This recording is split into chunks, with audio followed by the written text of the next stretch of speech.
We have written our first, or I should say, you, Justin, have written the first incendiary article for screensharemedia.com. You wrote a review of the Curb Your Enthusiasm season 11 premiere. And, we are a brand new project. And so, it usually takes a while for little indie blog sites to start generating, significant traffic. I just posted that article that you wrote, that review, in one Curb group yesterday. And yesterday it got 503 reads. And today it's already up to about 50 reads, which is a lot for a tiny website that just started like a week and a half ago, that just posted a link in a group. And got some negative reactions there, some positive, but some negative. You pissed a lot of people off by panning the Curb premiere. Oh, I didn't see the positive. I only saw the negative. Well, I mean, got a decent amount of likes, and people must have Oh, liked good. it if they read it 550 times. They must have shared it with people, I guess. Well, whatever, people love it. People, like I say, people when they are separated from the person, they like to say whatever they want. They don't care. If we were in person, I don't know if they would be as vigilant Have as you received any death threats? no, but that's what I was saying to you yesterday. I think probably we may have to take off the names of all the articles who wrote each article, or I should just write it under assumed name because I can easily be found on Facebook. Well, we've so far, since starting this project, we are sort of, I guess, ostensibly movie and TV fans, but we've pretty much negatively reviewed just about everything we've talked about so far. Yeah, I was thinking about that. My Venom review was bad. The Sopranos movie Yeah. review was bad. Malignant, the James Wan movie, was bad. The one thing I gave a somewhat positive write up to was Nine Perfect Strangers, and even that wasn't like a review; it was more just like a take on the show. Hmm. And even that's not a great show, but I thought that was a pretty good show. But anyway, let's talk about Curb, because you and I we actually kind of met talking about Curb. I remember you sitting at the lunch table in high school, and I just noticed you scribbling down like a little script, and the Mm. characters were like Jeff, Cheryl, Susie. I'm like, is he writing like a Spec Curb episode? So then I asked you, what are you writing? And you covered your hand, you covered up the paper, you were shy about it. But then I I didn't pressed. cover up the paper. You I were didn't you cover it. didn't want to admit that you were writing it. Writers tend to be shy about what they're writing. They don't like to share it with people until it's done. You definitely resisted. You were like, no, nothing, nothing, nothing. It's nothing. And I said, no, no, no. What is it? Because I recognized it. I knew it was a Curb script. And so that's how, one of the reasons I knew we would be friends. Yeah, I know. I wanted to do like a teenage Curb Your Enthusiasm back in those days. I just had no friends to make it. I was just kind of putting out into the universe that by doing it, I might meet friends who will help me make it. And kind of I halfway we did because we became friends. We didn't make a Curb Your Enthusiasm, but I want to be like teenage Larry David, Yeah. which it plays into a little bit of what we're going to talk about on today's episode. Yeah, so go ahead. I watched the episode last night, but you watched it sooner. So go ahead. Tell us what you think. I mean, I think that, as far as I think, Curb, like I said in my piece, really hasn't been really, that great in a very, very long time. It's still amusing, it's still funny, it's still kind of humor that isn't really around anymore. And it's good coming home to Larry, seeing that character and the different characters on the show and stuff like that, and being a part of that kind of world. But if I'm honest with myself, which might get me in trouble on the interwebs, the show itself just hasn't been that great in actually a very, very long time. Like I think you think the third season was the best. I think maybe I think the fourth season was really, really good. But after that, there's been a really steep drop off in quality. And this episode, as far as season openers go, it didn't really it wasn't the funniest. Yeah, I think anyways. It was a tad weaker. The arc that they're setting up so far hasn't really grabbed me as being really funny. The last season, and like I said, all the seasons of late haven't been that funny, but the last season opener I thought was really great, where he finds that he can use this "Make America Great" hat to his advantage, Yeah, that was a which I strong thought one. I thought was really good. But even the rest of that season was, kind of meh. But this was not as good as that season. And yeah, no, I think it's like, am I not going to stop watching it? No, because it's Larry, and there's bound to be funny stuff. But as far as season openers go, this was one of the more weaker ones. Yeah, I thought it was fairly weak as well. And just talking about the overall like trajectory of the show, I do agree. Like looking back on season four, it is stronger. It holds up better over time than it did when it first came out. I think seasons two and three are just absolutely fantastic. Season two, the doll episode in season two is not only, in my opinion, the best episode of Curb ever, but that's like top 10 episodes of television Hmm. of all time. I mean, that episode just has it all. It has the Larry and Jeff mischief. It has the Susie freak out scene where she rips him a new asshole. It has just the interplay. It has all these like intersecting storylines, as many Curb and Seinfeld episodes do. But they really just come together so flawlessly in that episode. And just the back and forth of, okay, we have to go to Susie's house to steal the doll from Sammy's room. Then we have to go and bring it back to the house with the whose doll we ruined. Then we have to go and ask that late, and then we have to go bring the doll head back to Susie because she finds that the doll has been decapitated, and so they have to go back and forth, dropping off and picking up these doll heads. It's Yeah. just so perfect. And then the banter in the car in between trips is so great. It's like one of the best Larry and Jeff Caper episodes. And so that's just an unbelievably good episode. Season three, just to me, that's the best, just because episode for episode that has so many great ones. First of all, I think the strongest season premiere ever is in season three, Chet's shirt. That's a fantastic episode. And then of course the Crazy Eyes Killer episode is just, that's one of the top 10 Curb episodes of all time, Yeah. easily.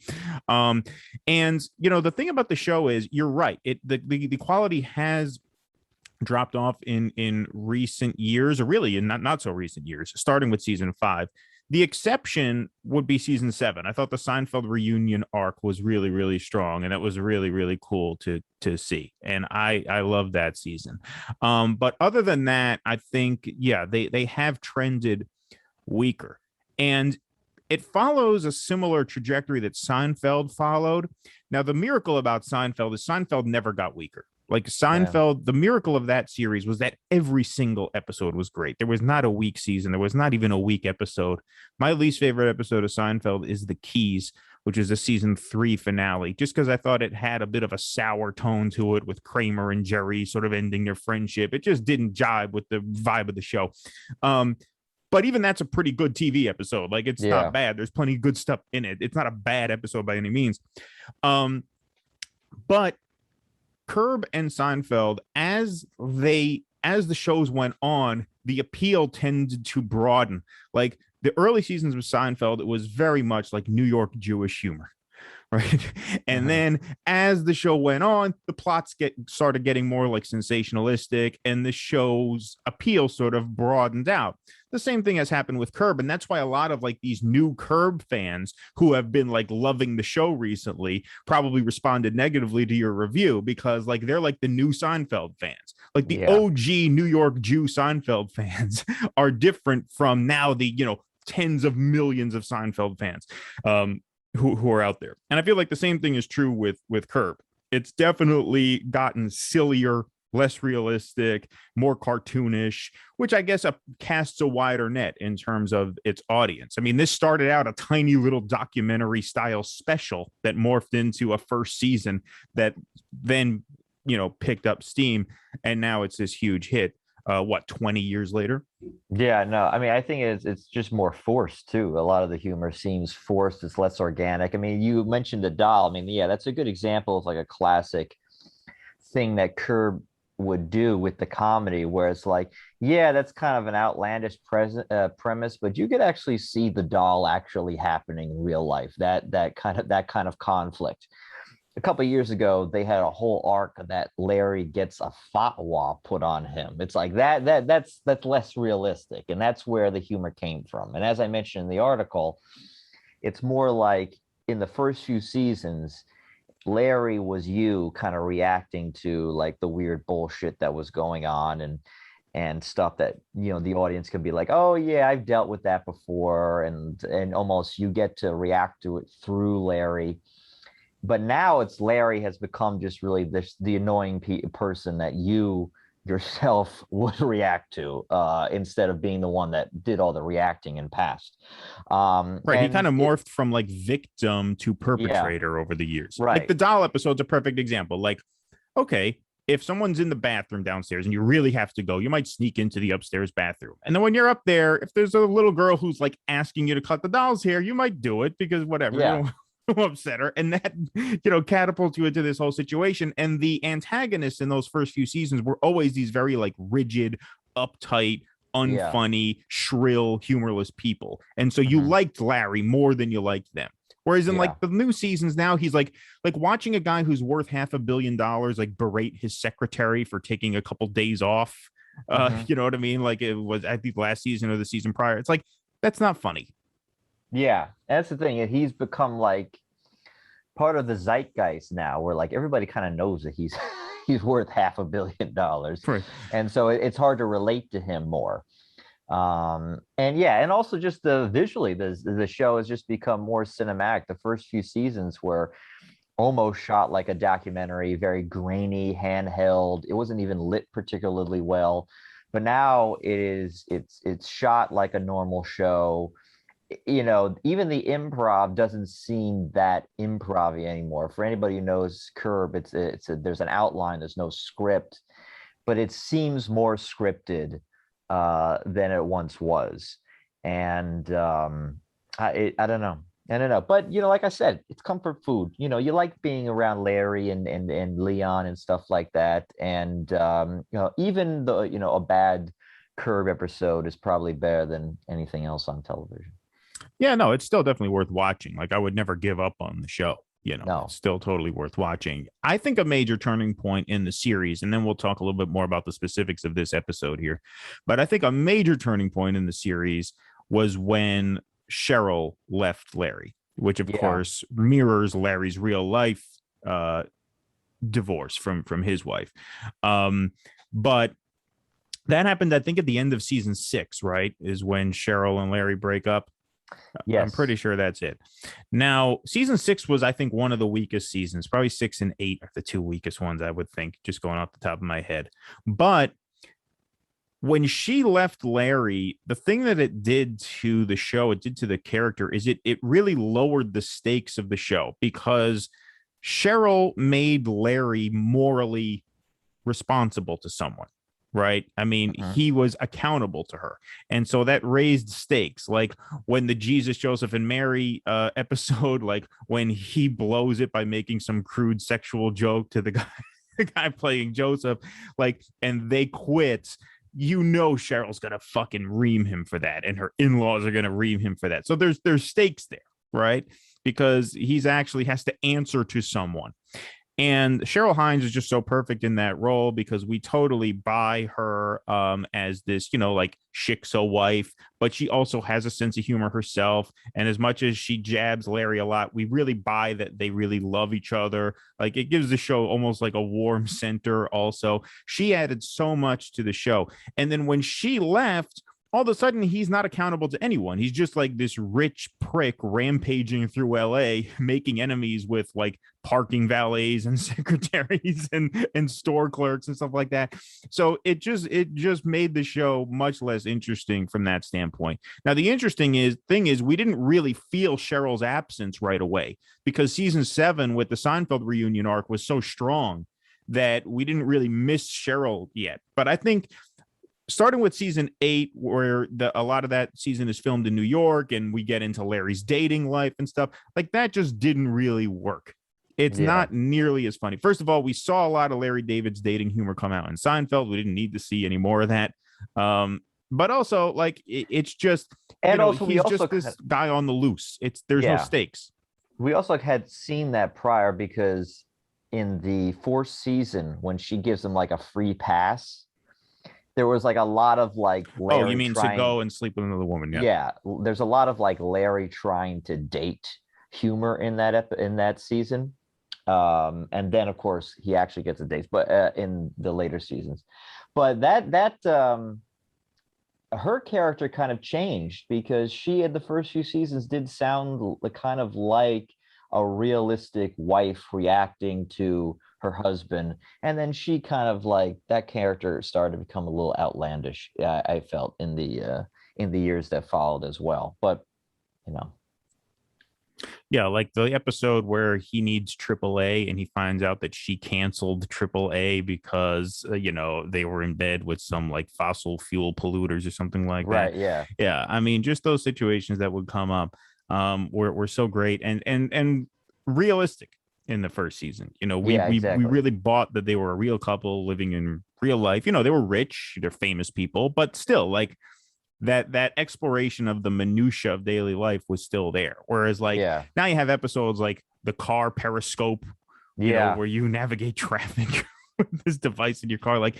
it's a little too broad for my taste now.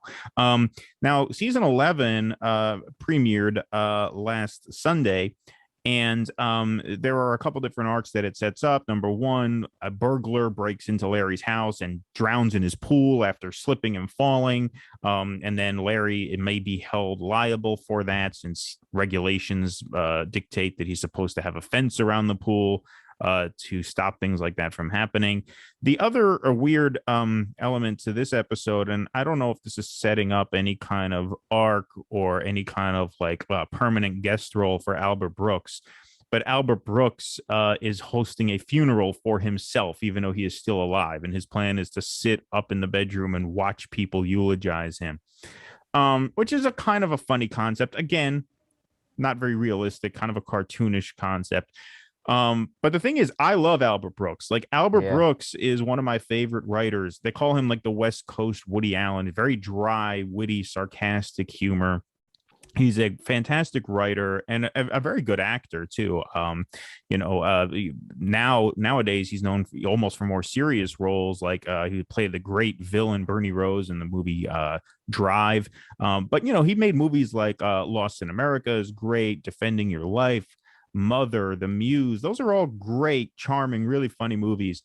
And he's such a funny presence. And I felt like exactly the way you did, which is that he really had nothing in this episode. Yeah. Like you would not know this is one of the funniest writers and actors out there from watching this. He just kind of slept walked through the Yeah, whole he didn't thing. really seem happy to be there. It was He just seemed like and just miserable. Yeah. right. And so the backstory is of course that part of the reason I guess why he's on the show is that his brother was part of the show for a very long time. His brother is Bob Einstein, who played Marty Funkhauser, who I guess they haven't I guess what haven't really announced what they're doing with that character because I think he's actually still alive technically in the show, but the actor who played him died a couple of years back. And so I guess that's partly why Albert Brooks is on the show. But yeah, he seemed just totally uninterested and not funny. And like I said, he's such a great writer. The show is improvised. Maybe he's not as comfortable with the improvisations. The only time I laughed at anything is that when they discover all this stuff that he's been hoarding, like Purell, he yells out, "My house used to be a CVS." That was the Oh, only yeah. that was the only time that I laughed at. But other than that, he just seems bored. Maybe he's just older, man. That tends to happen. But he just seemed like out of touch with it. The thing about the burglary is I hope that it comes back, but I felt that it was. I mean, I sure it will come back. But with that whole plot, it seemed to be that it was kind of skipping over they missed a what's the word? They had a good idea there. Missed opportunity is what I'm saying. Is that Larry is now liable for the death of this person who was breaking into his house. Which why isn't that an argument? Why isn't he claiming like the guy was breaking into my house and I have to now he's dead and I have to that seemed like the natural thing. Maybe we'll get into that, but that seemed to be weirdly skipped over in this premiere episode. But they didn't even, I don't even think there was a line that said, this guy broke into my house and then he drowned in my pool. You just kind of you just just feel that on your own, that the guy was breaking into his house. But they don't really get into that. He doesn't even say, when he has that argument with the guy in the Mexican restaurant, who's I think his brother, he doesn't say, he was trying to rob my house, which I thought was very strange that they kind of skipped over. That might come up in later episodes, but that seemed like a missed opportunity to me. Well, that's the whole thing. Like, he gets shaken down by the brother of the dead burglar who owns this Mexican restaurant in Los Angeles, who leaves a copy of the city code on his doorstep, or, whatever it was, saying, let's talk. And the guy shakes him down into casting his untalented daughter to be in Larry David's new pilot with Netflix about young Larry.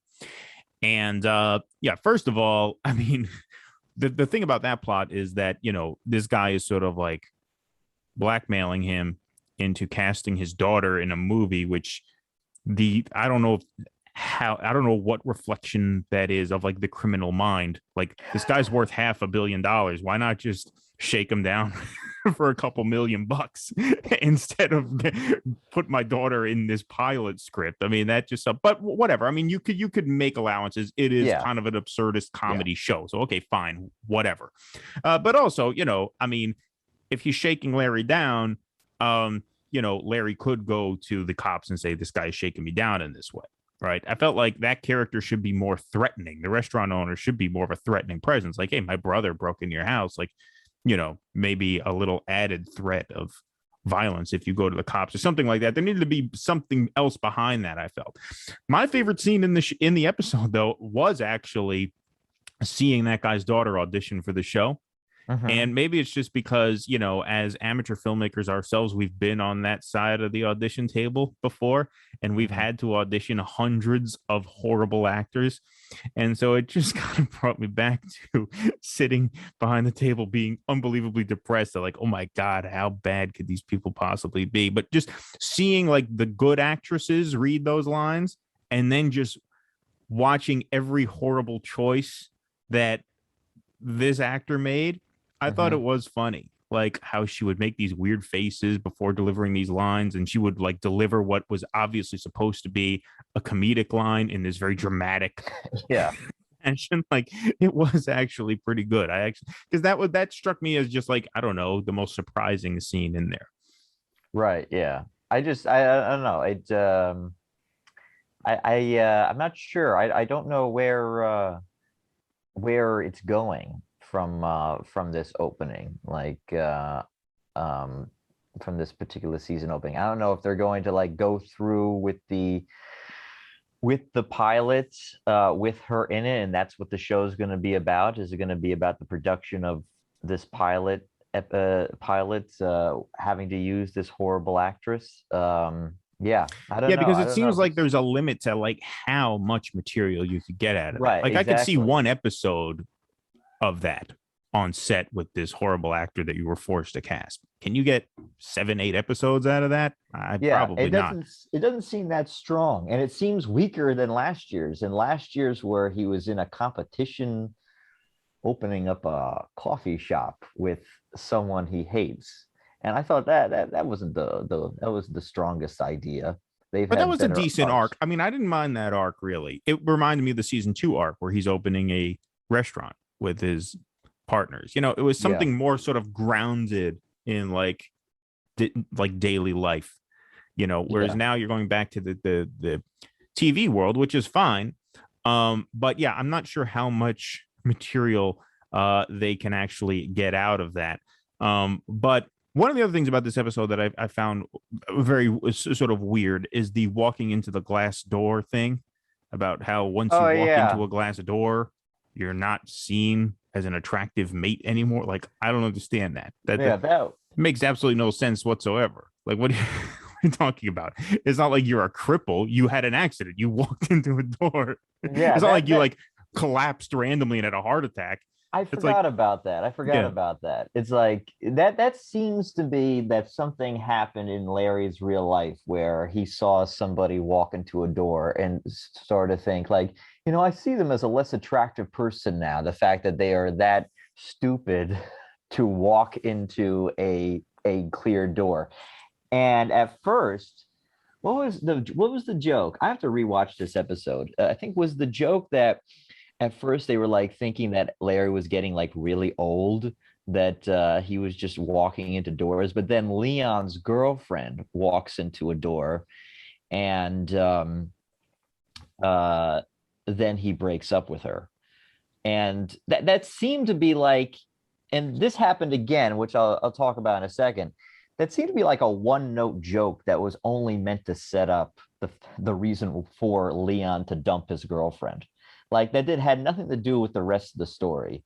And right? Isn't that true? It had nothing to do with anything else. yeah, right, yeah, exactly. It didn't And have the anything to do with anything and else. the other joke was he's in the office in Netflix, and there's a something about Purell, and he mentions, oh yeah, the COVID hoarders, hoarded all this Purell. That doesn't never comes up again until the very end when you find out that Albert Brooks was hoarding all this stuff, and then people get so angry they want to leave his mock funeral.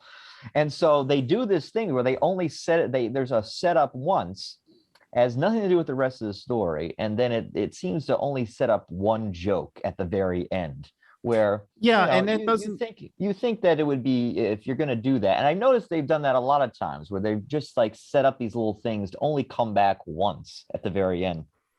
Well, that's the product of like trying to cram too much Yeah, into one episode. Like the doll episode, keep going back to that, was great because you had the story arc of him not being allowed to take the water into the theater. That comes back to burn him at the end. You also have the sort of poor bathroom sort of guard etiquette between him and Cheryl yeah, that toggles back and forth. And then you have the main arc, which is the doll arc. And so you really yeah, only had like these three balls to juggle in the air. yeah. And because you only had those three plot lines going, you were really able to make them weave in and out of each other in a way that was really fun and felt totally natural. That's why that the writing of that show is so good. When you have all of these things going at once, it just feels like you're cramming as much into one episode as you possibly can. And it feels more forced. It feels like everything is just okay, one setup, one payoff, one setup, one payoff. Yeah, and I was kind of, and I hope that what I was looking forward to is that I think that might be interesting to see Leon with like a relationship with a girlfriend, and that seemed that that glass door thing seems to have ended that. But I thought that might be an interesting storyline to explore. But so I was disappointed that they knocked that out really quickly with that glass door thing. Yeah, I thought that the couch plopping thing worked. I thought that was good because that's an everyday thing that happens to people. Like, someone sits on a couch, too violently and you have a drink in your hand, you could spill it and, it is kind Yeah. of their fault, Oh even though yeah, you're the one who technically spilled the drink, and there the So other that was story fun. That worked. and the other storyline in there is the dementia guy Yeah. who, which is there's just so much in this first episode that like I said, it would be better if these episodes were a little streamlined a little bit. You have so much, you're packing so much in. But yeah, that dementia storyline wasn't that funny, and it didn't really go anywhere. And like I said, in the other episodes, everything really culminates in the end. Like, even the third season finale of the opening of the restaurant, they're so worried about this guy with the Season two. Tourette's. That was the second season. No, no, season three. Oh, right. Right. Season three was the restaurant. I'm sorry. He Season two is was the he's trying to pilot. get a show Right, produced. right, Yeah, right. Yeah. Sorry. again. And it all culminates beautifully in all these people cursing after this guy starts having a Tourette fit. Yes, of course. Yeah. But yeah, no, this is just seemingly just throwing up a lot of stuff at the wall and seeing what works, and a lot of it doesn't.